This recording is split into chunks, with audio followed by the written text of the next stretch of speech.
Nós estamos de volta com o programa Momento Brasil, que hoje traz para você a caminhada em defesa da vida que aconteceu em Brasília. Agora nós vamos falar com a irmã Rosita Milesi, do setor Mobilidade Humana da CNBB. Ela já acompanhou um grupo de vítimas de pessoas de tráfico humano lá em Brasília. Nós tivemos um caso identificado aqui em Brasília.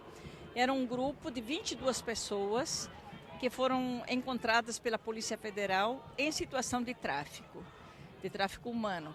Elas não chegaram todas juntas, eram todos homens, vieram em diferentes momentos, mas encontravam-se todos numa mesma casa, dominados, digamos assim, por coiotes que haviam retirado seus passaportes e que estavam cobrando valores muito elevados para devolver os documentos, o passaporte, e para, segundo eles, fazer a documentação na Polícia Federal, o que não cabe, porque a documentação na Polícia Federal não precisa de intermediários, a pessoa vai diretamente e faz seus documentos.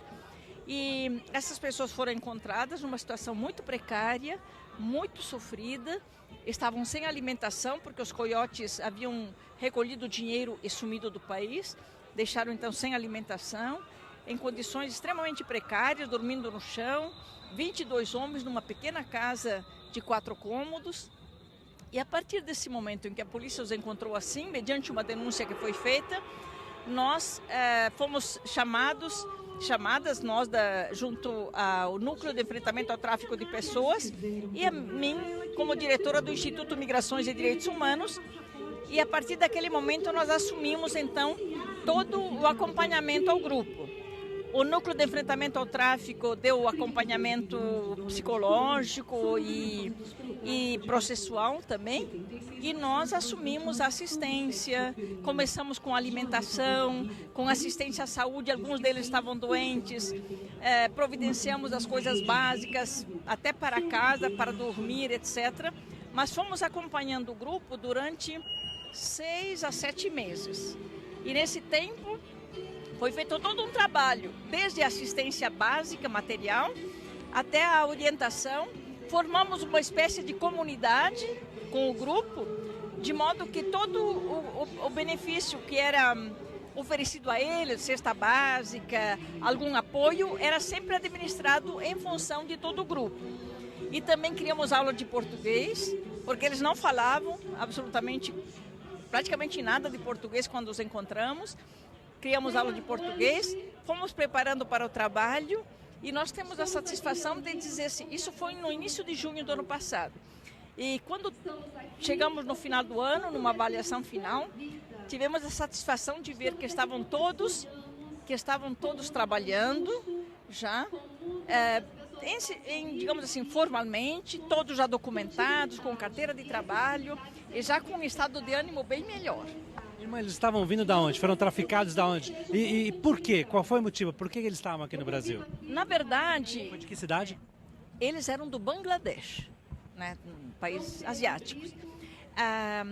Eles, na verdade, assim, são pessoas que tiveram no país de origem algumas dificuldades de perseguição, e então eles queriam sair do país para fugir a essa situação. E não havendo encontrado outro mecanismo, eles acabaram aceitando, sem saber, evidentemente, a proposta de uma rede que se apresentava como se fosse uma agência de viagem normal, ao passo que, na verdade, era uma rede que cobrava preços exorbitantes para trazê-los até o Brasil. E quando os procuravam, eles ofereciam toda a segurança, dizendo que era uma viagem regular, normal, que ao chegarem na Bolívia, que seria o último país antes de entrar no Brasil, eles receberiam um visto, que ao chegar no Brasil seria uma entrada regular. Quer dizer, de fato, venderam toda uma proposta totalmente falsa, que depois, ao longo do caminho, não se cumpriu. Só que quando eles não vieram todos juntos, vieram em diferentes momentos, etc. Mas eles vieram acreditando nessa proposta de chegarem no Brasil, aqui terem emprego assegurado, foi o que prometeram para eles, com documentos, emprego, bons salários e uma situação regular. E aqui eles iam ser tratados como escravos na realidade? Foram colocados, como eu falei, foram colocados numa casa retirados os documentos e mantidos com um temor incrível. Quando eles estavam desesperados e tentavam dizer para os coiotes, mas eu vou na polícia por minha conta, não aguento ficar nessa circunstância. Eles responderam, você vai ver que fim você vai ter. A polícia vai colocar você na cadeia, é só o que resta para você.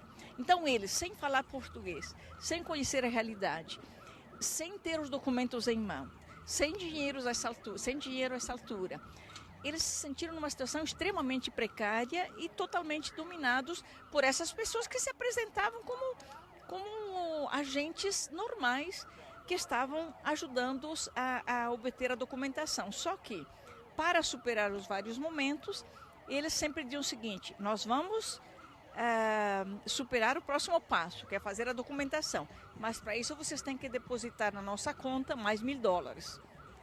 E ali, quer dizer, à medida em que algo se apresentava como necessidade, eles exigiam pagamentos.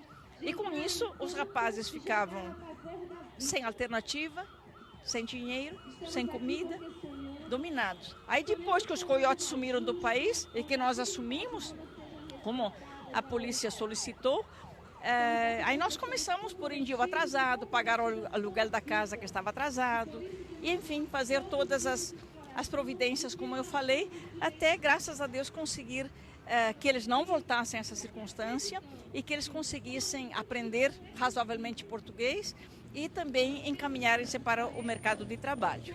Normalmente nós pensamos no tráfico de pessoas para fora do Brasil e acontece aqui dentro do nosso país, de outros lugares para cá. Sim, exatamente. Acontece os que chegam também por essa forma. Às vezes a pessoa vem totalmente confiante de que se trata de uma viagem regular, de uma entrada normal, vendida por uma agência de viagens, e depois, ao longo do caminho, é que eles vão desvendando, digamos assim, a circunstância, mas quando a pessoa já não tem mais como voltar atrás. Quando eles se encontravam na Bolívia, que foi o último momento antes de entrar no país, eles queriam até voltar, alguns deles. Como eu falei, não vieram todos juntos, então não dá para dizer que todo o grupo era um grupo só. Mas alguns deles queriam voltar ao país de origem, disseram, não, então eu volto. Mas aí o que acontecia? Os agentes já tinham, inclusive, anulado o bilhete de regresso.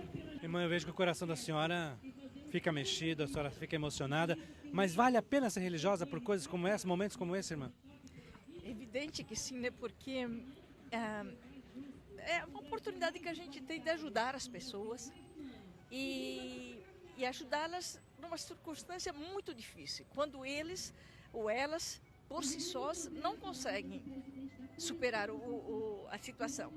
E também, se não houver a possibilidade de desenvolver um trabalho mais consistente de acompanhamento, as pessoas acabam não voltando à mesma circunstância, às vezes até porque ela não se repete, mas sendo novamente enganadas por outras pessoas que se aproveitam dessa fragilidade em que se encontram para novamente explorar, fazendo promessas, pedindo dinheiro novamente. Então é muito importante, eu acho que vale a pena sim, apesar de que, graças a Deus, são casos raros, não podemos imaginar que todo ano tenha 20, 30 pessoas nessas circunstâncias. Mas esse caso particularmente tem sido uma escola para nós, além da criação também de um ambiente muito familiar. O Momento Brasil de hoje fica por aqui e eu espero vocês na semana que vem. Mas antes, não esqueça de rever o nosso programa pelo portal rs21.com.br. A gente fica por aqui. Tchau!